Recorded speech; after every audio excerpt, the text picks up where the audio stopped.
Cool. Kia ora koutou, everybody. For our review of 2021, I'm going to kick off with some basics on ORCID in case you've stumbled into the room by accident. Talk about what I think are highlights for the past year. I'll hand over to Hugh Lilly, who's very kindly offered to show the, the use of the Hub API. And then we'll finish up the formal section with a review of what I think is one of the coolest things that ORCID's done in the last year, and that's really improved their member reporting. So I'll spend a little bit of time on that. If we go here.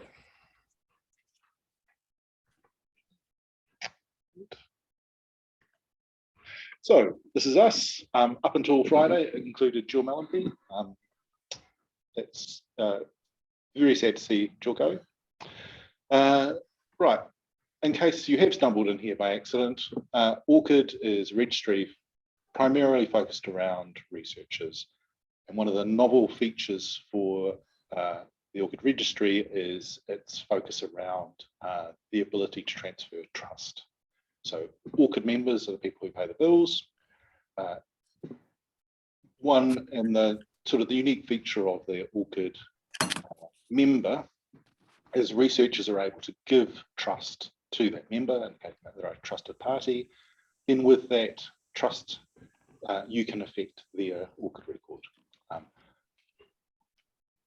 In addition to being able to write things to records, by being a trusted party, you can retrieve information that researchers have indicated need a higher level of protection.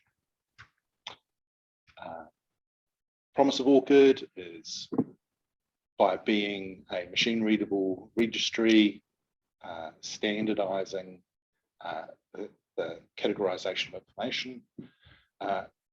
It has this immense promise to simplify internal processes for the organizations who are members. It allows us to retrieve information, to automate creation and maintenance of high quality, rich information for your researchers. And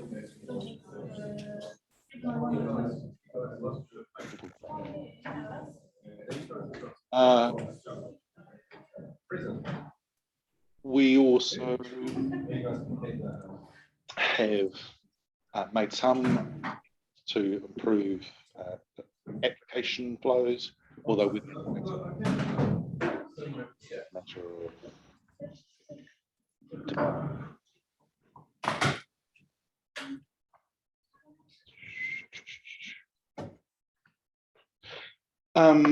and finally, ORCID has a feature where if a researcher has updated their record and you have put a watch on it, then you'll get a notification allowing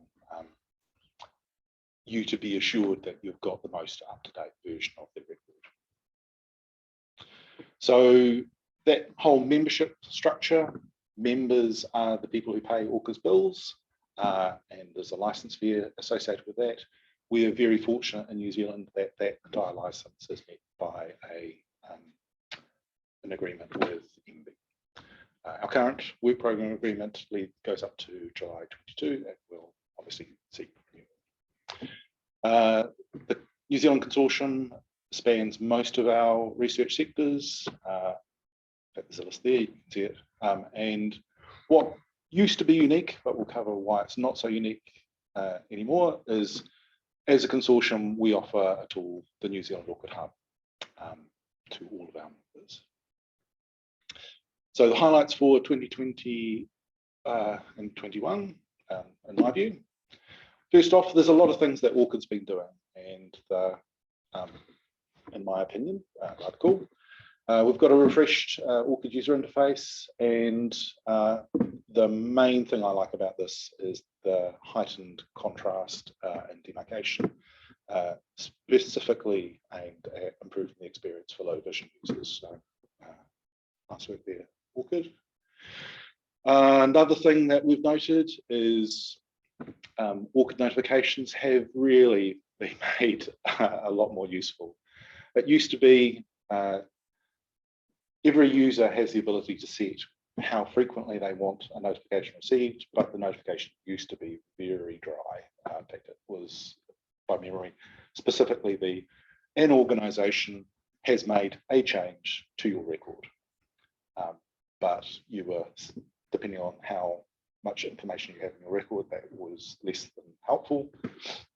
Now, both the section of your record that's been affected and this description of that particular item comes with part of the notification, and that's actually quite great. We've also seen a relatively steady use through the hub. We've added another 2 members who are using it, so that's nice. But we're roughly 30 of our 52 members have a hub integration, and as of Friday, we've seen slightly in excess of 4,500 user organization linkages made through hub. And at this point, I'll attempt to hand over to Hugh.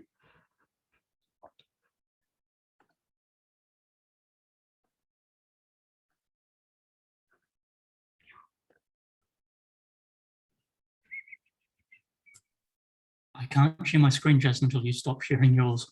I will stop. It's yours.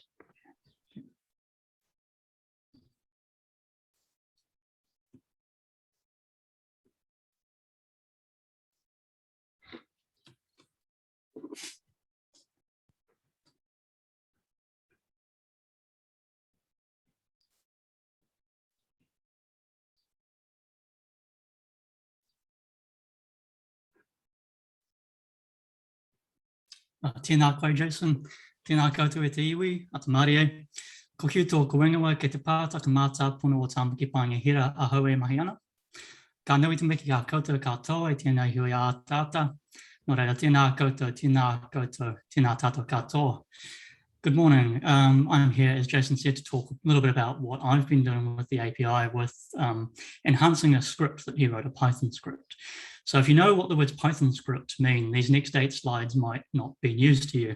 But if you don't, here's an introduction to what all that means. So I work in the Collection Information and Access team at Auckland Museum. We used to be fully within the library, and we now work in a different office on things like user access and research and that sort of stuff. So first of all, why did I need to build this little tool? At the end of every financial year, like I'm sure many of you do, we report on our research publications. And traditionally that's done with an Excel spreadsheet that's passed around in various versions that everyone fills in. And it's a bit cumbersome and you can miss things out. Our aim would be to have everyone log their works on ORCID with all the proper metadata and information that you get from doing that. And then for us to pull a report from ORCID that will just give us all of that for a given period of time. So the hub, when we joined the hub, and I'm to understand from your slides, Jason, that we're the only museum currently in the hub. Yeah. So when we joined last year, it was a great step forward for us. We were able to affiliate all these users and assert ourselves as a research institution and connect to our staff. And the hub lets us do certain things, but ORCID itself is where the publication metadata is held. And that's not immediately accessible via the hub. You can see that screenshot there has the menu of things you can do. You can delete an item, a user, or export affiliation records, but you can't, as I could see it, click on it and get all of their work. So that's what I've tried to do by adapting the script that Jason wrote. So it's written in Python, which, if you're not familiar with it, is a high-level interpretive, interactive, and object-oriented programming language, which is a mouthful. But let's just break that down for a minute. So high level meaning it's more or less, it's very far away from binary, which, you know, no one will ever have to write in that, but it's a very high level language, meaning it doesn't have much that's confusing about it. It's interpreted rather than compiled, meaning that at the time that you want to run the program, the Python interpreter just runs through your script line by line and sort of just runs it. You don't have to compile a binary and then run that binary later on. One downside of that might be that you can't then send out that binary to someone else to click on. But an upside of being interpreted is that it runs on any sort of device in the way that device works. It's interactive, so there's what's called a Python interactive shell that you can type into line by line and see what's happening with your code. It's a very fun way of learning how Python works. And object-oriented, meaning that everything is effectively an object that can be manipulated. And that's something I haven't quite got my head around yet. And to that point about being high level, it uses a lot of normal English words, keywords in its syntax. Things like if and for and while and none to give meaning and readability to the code. So in terms of interfaces, an API, you've probably heard the term API a lot, stands for Application Programming Interface. It's effectively a way for one piece of software to talk to another piece of software.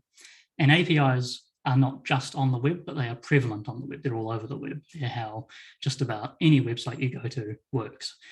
By talking to some sort of interface in the background that holds information and then presenting it on your screen. And the script that I've adapted from JSON uses the New Zealand ORCID Hub API to get the user IDs that you have affiliated with your organization. And then it uses the ORCID API using those IDs to say, give me that person's works and that person's works and that person's works.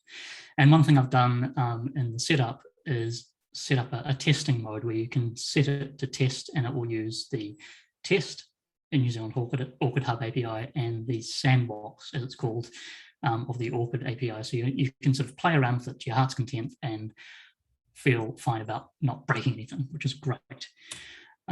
So how do you actually use it? First of all, you need to get credentials from these APIs in the form of what's generally called secrets and keys. And you need to store them in a file called .env, and I'll show you in just a minute how that actually works in practice.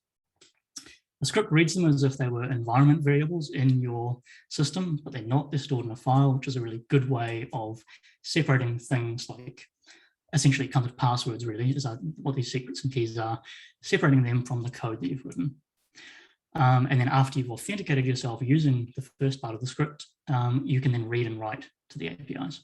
Generally, you're just going to be reading, but there is the possibility, obviously, of being able to write information as well. And the purpose of the script really is to deliver a CSV file that has the metadata of all of the users' works in it. So I've put the code onto GitHub, which you can all go and have a look at.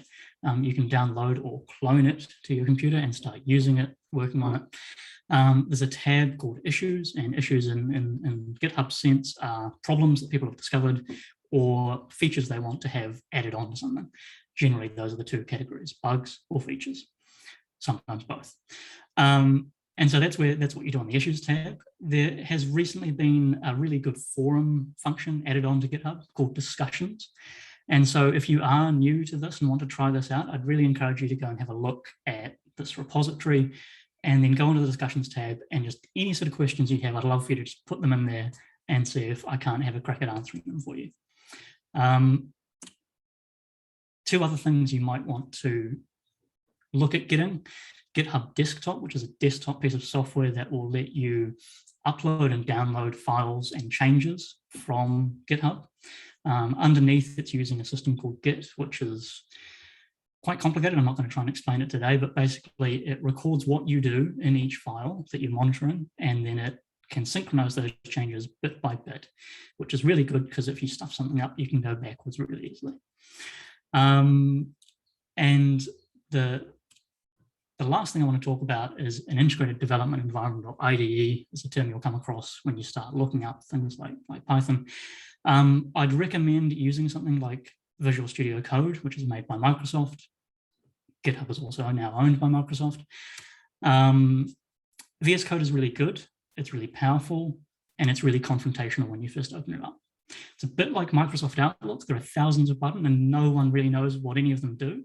But once you get into GitHub, once you get into VS Code, it's quite fun because it's really extensible. There's always extensions that people have built. You can make it look really cool. And the important thing, I suppose, with an IDE is the integration. You can have all of the output and input of what you're doing within the one window. And at this point, I'll stop sharing that and share my whole screen and show you what this looks like. And feel free at this point to turn your mic on and just start shouting out questions. So I hope you can see this. Loading quite slowly. I hope you can all see VS Code. I've shared the screen properly. Yep, cool, awesome. So basically what you do once you've downloaded it, I should say before you download it, you might want to do what's called forking the repository, which means making a copy of it in your own user account. And that means that because you won't have write access to the repository I've made, you can read and write your own one as much as you like, and it doesn't affect what I've done. So you get in here, you think, oh God, what is all this stuff? I've put a README file in here, so you can read that. I've put some basic instructions. What I'd be keen to hear from you is whether these are good enough. They might not be, but have a read of that, try and follow them if you want to have a go. The main thing you'll be doing to start with is opening this .env.sample file. And that is where you store your secrets and keys. But before you do that, you're going to want to rename it to just .env, because the sample is just what I've done to set it up for you. So you rename it .env, and that's what the script is set up to read from in terms of secrets and keys. And then after you've put your secrets and keys in there, you want to run get orchid token.py. What that will do is exchange, and Jason, you can correct me here if I'm wrong, it's been about 6 months since I've looked at this code. So the get orchid token exchanges your key and secret for a token, and the token lets you read and write more or less endlessly or until the token expires. So you don't have to keep sending that key and secret all the time. It's a bit like authenticating yourself, and the computer knows who you are, so you can stop saying this is my username, this is my password. You just say, here's a token you gave me, this gives me 20 hours of access or 60 days of access or whatever it is. So that's the purpose of that script, and you only have to run that once, that get orchid token.py. The main script is get works.py. I'm not going to run through this line by line because that would give me a headache, but effectively it goes through, it goes to the hub first. It says, give me all the users, here's my secret, here's my password, and I want to get, grant type is client credentials, so I just want to get the usernames and the IDs. And then it goes down to the hub and it says, for every user, give me all of their works, give me the titles, give me their publication dates, give me all of the information you have about them, and write them into a CSV file. I'm not going to run it here today because I don't have the credentials set up and I don't fancy trying to demo code live on screen. But effectively that is, that's what I've come to show you. Happy to open up now to questions if anyone has any. Anybody have any burning questions? Yes, Leslie Brooks here from the Otago Polytechnic. Love what you're doing. You're very quiet. Sorry, I can barely hear Sorry. you. Is that better? Can you hear me now? A tiny bit. Hi, Leslie. Hi, Jason. That's much better, yeah. That's better? Okay. Yep. So Leslie Brooks here from the Otago Polytechnic. Love what you've done and want to emulate it. First question is, when you are getting user IDs from the hub, can you exclude some users? Because we have affiliates who don't work here, and I would only be wanting to access the works for the people who do work at Otago Polytechnic, not for the other affiliates that we have. Yeah, sure. So what you probably could do in that case is get their affiliate type as well as just the username and ID, right, Jason? Yeah. And then just filter out. You write a little code that says if the affiliate type is XYZ, go and get the stuff. Otherwise, don't get it. Yeah. And so hopefully that would be a sort of a. Excellent. Sounds like it's kind of a binary thing. Either they are or they aren't part of what you want to look at. So yeah. So I'd be looking at affiliate employment would be the ones that I would include. Cool. Yeah, I think that should be pretty easy. So then the next question is, can I exclude some of the work? So I'm interested if you could explain a little bit more how you only download the ones that you haven't downloaded previously. Right, okay, so this is where it gets complicated. I haven't done anything fancy like that. It's very non-discriminatory. It's very greedy in computer speak. It grabs everything and it doesn't really care what it is or how old it is or anything like that. Of course, you could write it to go get only the works that were, registered since X date, or you could do a whole lot of extra stuff on top of it, but I haven't done that yet. That is something I'd love to try and build into it, is a whole lot of options in terms of timeframes and types of works, and indeed types of affiliations, as you say. Jason, I don't know if you want to talk a bit more about that. So yeah, there's two ways of scanning that cat. Hugh's probably got the most elegant, which is to look to put in a filter so that only capture the work if the update is after a particular date that you're interested in. The most comprehensive way to do it is to have to use a secondary data store. Keep a list of all the ORCID IDs and the put codes of the works that you've already got. Only spit out a new work if it's not in the set that you already have. Okay. And is it also possible then to filter by other criteria? For example, I would not want to download what I've already uploaded. So I'd want to filter out anything that had source Otago Polytechnic. Oh, yeah, no, that's even easier. Right. All right, thank you very much. Sorry, I interrupted you. That's right. There's probably a fair bit you could do really after the fact, in a way. Like you end up with the CSV file with everything in it. In some senses, it's possibly easiest to simply get everything all the time and then filter in your CSV, which is fairly easy in Google Sheets or Excel or anything like that. Yeah. But yes, filtering within the app would be really cool. Filtering within CSV, more within my skill set. The core benefit of this is for our users who don't have a research repository and or want to supplement their repository. The Hub API makes it a lot easier to interact with ORCID in that the three-legged nature of receiving and proving that trust is all handled by the Hub.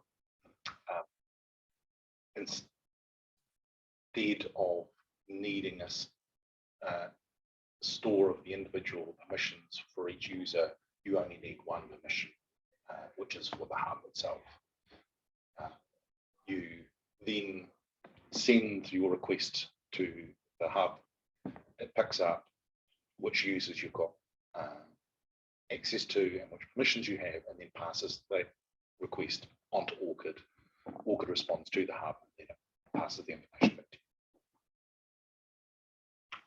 you. Ideally, it should be a lot simpler for any developers that you've got.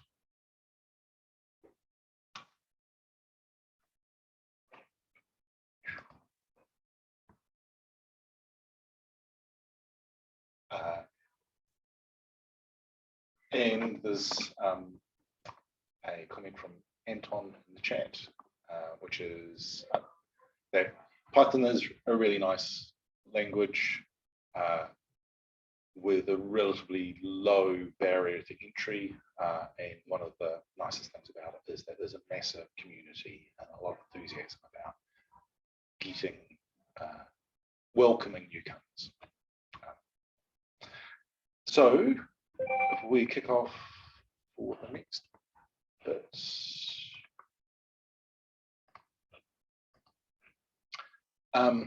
Okay, a little bit more about the Hub. We're no longer the only consortium offering a Hub. It's with a massive amount of pleasure that I can announce that the South African consortium led by Tenet has stood up their own instance and in a proper open source fashion have started pushing back code improvements to our Hub, which was delightful for us to accept. This is not a new feature, but I would like to bring it again because it's been available for slightly more than a year, maybe even 2 years, and to my knowledge, only 2 people have ever done it. This is that you are able to generate a New Zealand Research, Science and Innovation Compliant CV from your ORCID record, and the way to do that is if your users have come through the hub, visit your ORCID and click the Your CV button, and it will populate the CV template from your ORCID record. And the thing that you, this is machine generated and not editable, but if you click the download button, you'll end up with an ODT file that you can edit to your heart's content. Because to our knowledge, this feature has not really been utilized. It's likely we're uncertain as to how robust or useful it is, but we would really like people to try it out and let us know whether or not it's worth being there. The next bit is obviously Te Aparangi is both consortia lead and ORCID member, so one of the new things that we've done was we've stood up a portal for the Prime Minister Science Prizes. As with all of our publicly facing applications, we have an intention to make signing in with ORCID available. And I think this is possibly the first time within this portal that we're exposing the New Zealand Research Information Systems model of a person to actual users. Those of you who have seen or had experience with NZ will know that it has a rather rich view of what a researcher is, with affiliations, career stages, identifiers, records, prizes, medals, and professional bodies, all as part of the professional attributes that go with a person. And in this Prime Minister Science Prize portal, if you click the import from ORCID button, it maps the information from your ORCID record into each of those crayon circled profile options.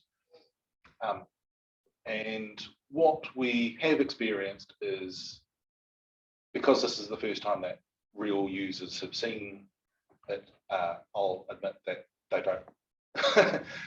There's not a lot of love for the NZ model,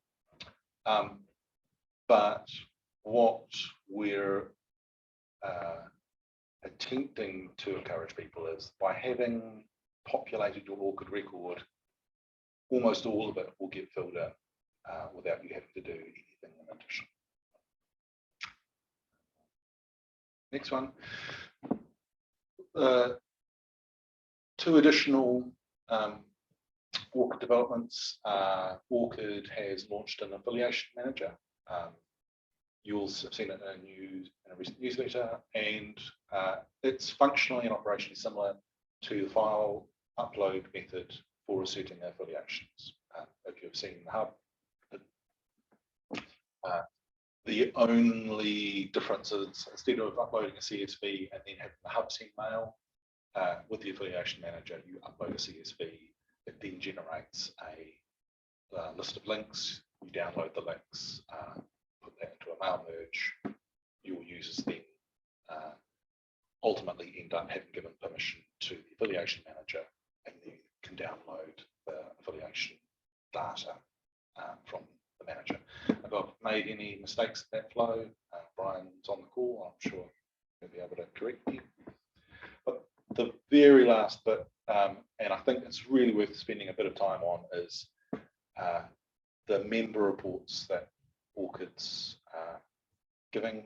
And I would really encourage everyone, all of our members, no matter whether they've got an integration or not, to take a look at the member reports. They're actually quite useful.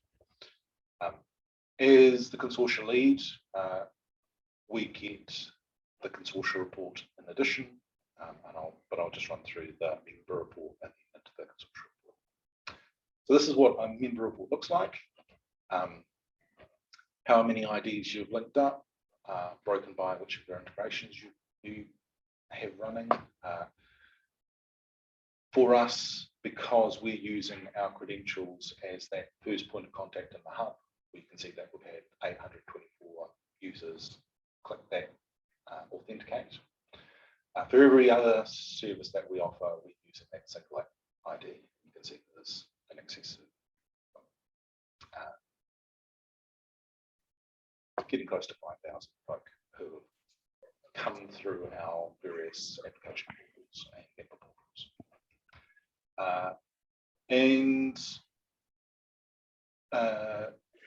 We've been a bit bumpy in how frequently people are accessing, and the real bumpiness is our update campaigns have been a bit patchy. In 2018, you can see that was our first Marsden push.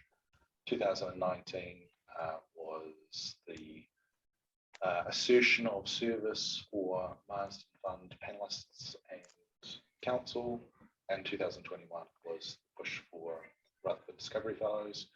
What we really have to do is to make this more business as usual rather than this sporadic push. The next part after impact is looking at actually the nature of the records that you have an assertion with. For us, we've pushed service for Marsden Fund, and another example where we need to eat our own dog food is you can see there's 3 staff members for society. We should make it comprehensive for both contemporary and past staff where possible, rather than just Jill, Nicole, and myself. And we've also pushed for that particular year of Marsden. And the final part of the member report that I want to talk about, which will be more useful for you than it is for us, because we've registered the domains for a consortium, and even if we did have just the Royal Society as a domain, it would be the 3, the 3 of us. So this is a replication of what we see as the consortium. Steady growth in email registrants, a distribution largely matching the researcher spread across New Zealand. And I think that's the last slide before we go to, okay. The other last bit for the member report is that you get this cute graphic over where the people are. The consortia report does the same thing, but for all of the members of the consortium. So, which in the general sense is really how New Zealand users are appearing in Auckland. One slight quirk is 51 members there. It excludes the society. So it's, we have a member report, and then it's everybody else in this report here. And we get a view on the individual integrations that people have, how many IDs they've got, whether they've got an update permission, and whether or not they've exercised that update. We see how the consortia's actions have evolved over time. And one of the things we saw last year was that we had a bit of a dip in activity, which was, there's 2 potential features to explain this. One, obviously, we had COVID, and that's still largely rolling out. The other is we have a rather impressive proportion of New Zealand's researchers with an ORCID ID, whether we're reaching saturation, and that will only, I guess, play out with time. For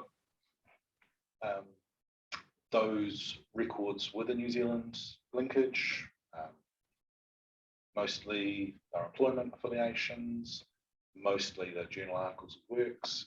I believe it's a slightly unusual feature of New Zealand works that we have a high frequency of conference papers. But, that's the only thing I'm aware of that's unusual. Apart from excluding us, some of you are asserting funding. A very small fraction are asserting person identifiers. There's one website, and what we'd really like to see is whether or not we can help folk who are running either pieces of large infrastructure or collections to see whether or not we can help you assert research resources. That should be a goal for the next year. And then this is the really meaty bit. New Zealand as a whole, how many IDs we have. One of the slight quirks for ORCID records is, although you can indicate your country of origin or attachment, most people don't. So the headline number that we kind of care about and one that we report to the ministry is this records with a country code and or a .nz email address. And this is our headline number, which we celebrate. Stats NZ gives us a estimate of roughly 30,000 individuals publicly supported.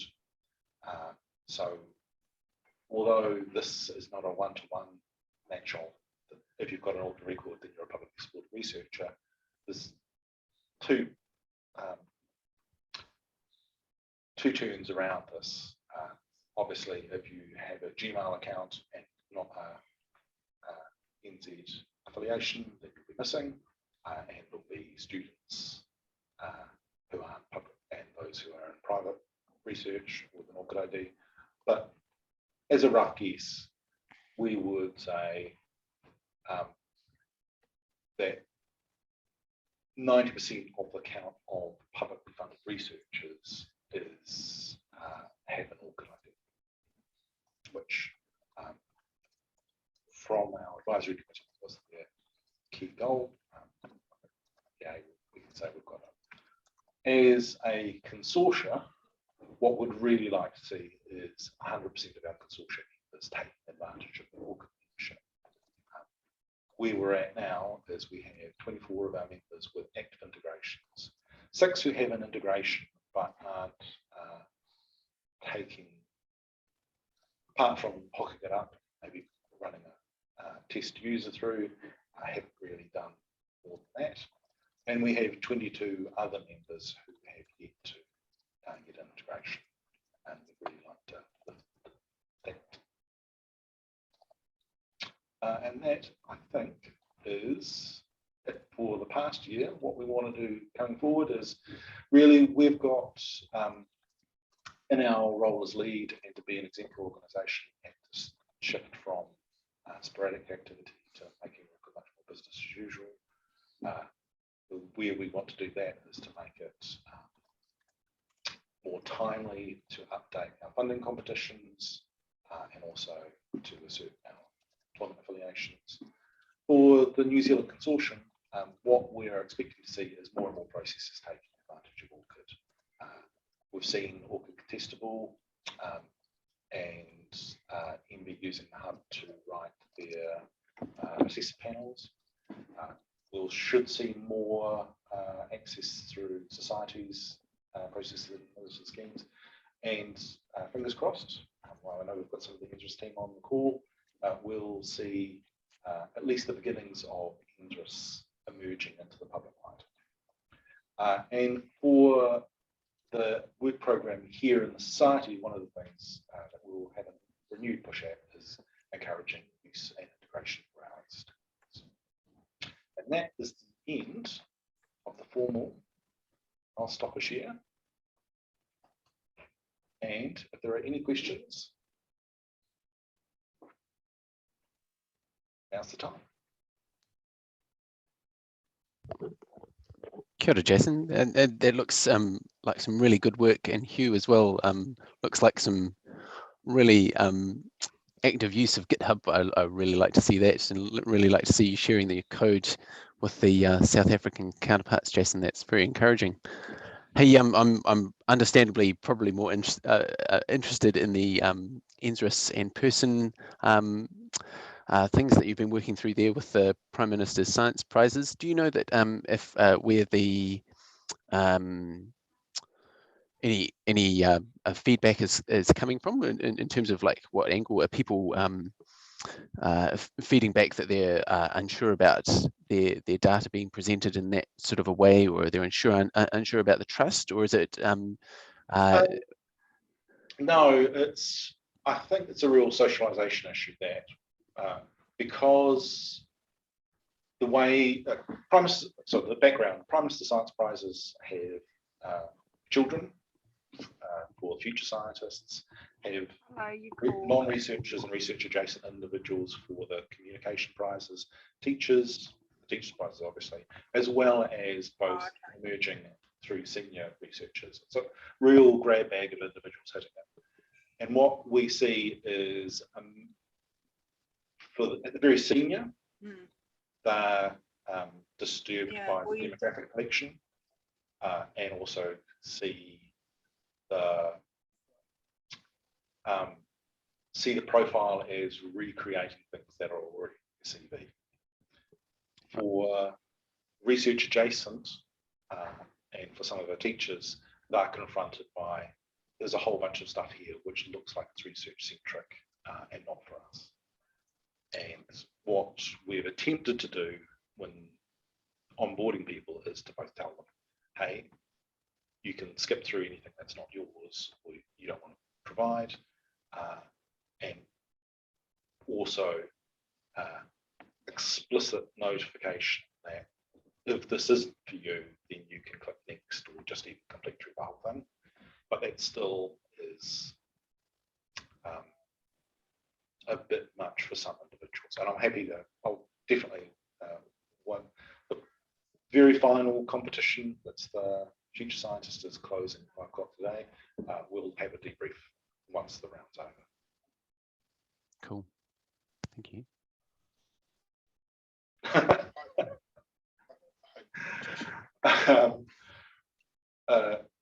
Ilka is, so yep, we've beaten our target, now we need a new target. I would suspect that we're going to be in a position where we're going to get over 100% of the public research count, just because we're going to be collecting both historic New Zealand associations as well as contemporary ones. And as more services come in, where at least we're offering ORCID IDs, and more people will get it.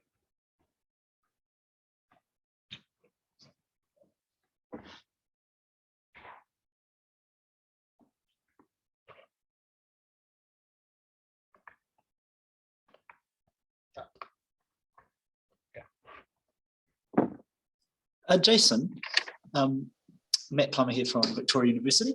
Nice to see you.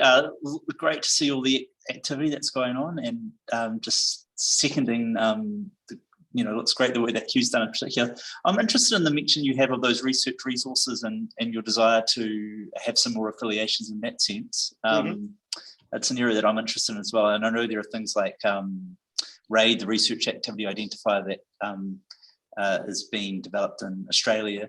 So I'm just wondering if you could provide a steer from your point of view about what's needed to build that that kind of linking, and if there's anything that might be useful from research institutions to get in touch with you about on that. Is this just a maturing of the system to happen? Yeah, okay, so research resources was the last feature that was added to the hub. It's the most recent entity in ORCID, and by far it's the most complicated of ORCID ORCID's entities. And that complication fits into the number of identifiers that you need to be able to assert a research resource. And the only one that's going to be a problem is the identifier for the resource itself. And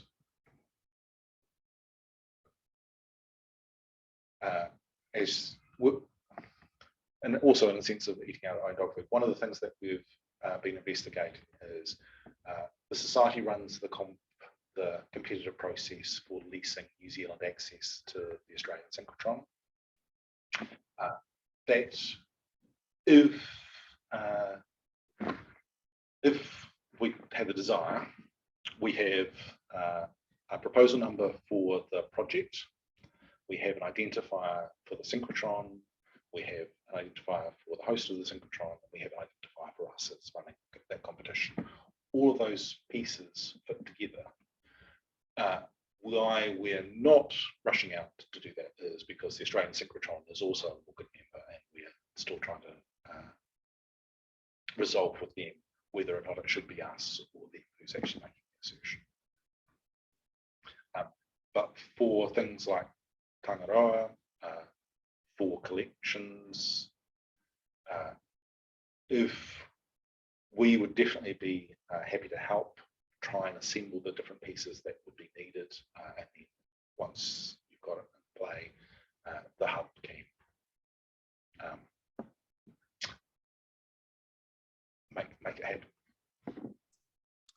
Yeah, just on that, I mean, it was something that Juliet Gerard mentioned at the Te Aotearoa consultation session I attended last week. I know there are a few of those, that there was a frustration from a central point of view about every institution having their own flavour of X or Y, which might be a good thing, it might be needed, but I could imagine some kind of infrastructure and some more kind of affiliations and linking with that kind of tool could be really helpful to see what is where, and also link back publications and researchers to research resources. So it would be great to have some leadership and as you're doing in that area, and I can see why the synchrotron would be a great sort of first cab off the rank.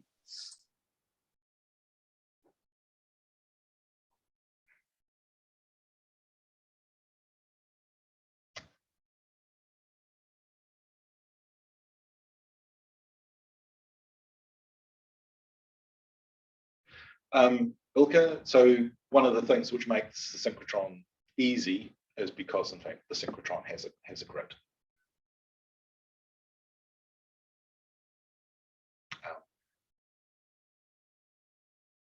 For large pieces of infrastructure, for very large pieces of infrastructure like synchrotron, getting a grid is probably practical, although it's another thing that we should be aware of is that grids are about to be deprecated for RAWs.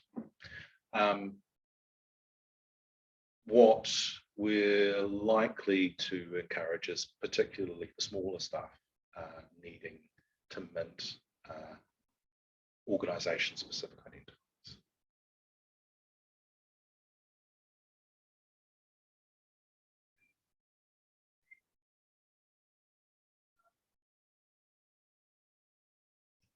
Okay. If there are any last questions? Yeah.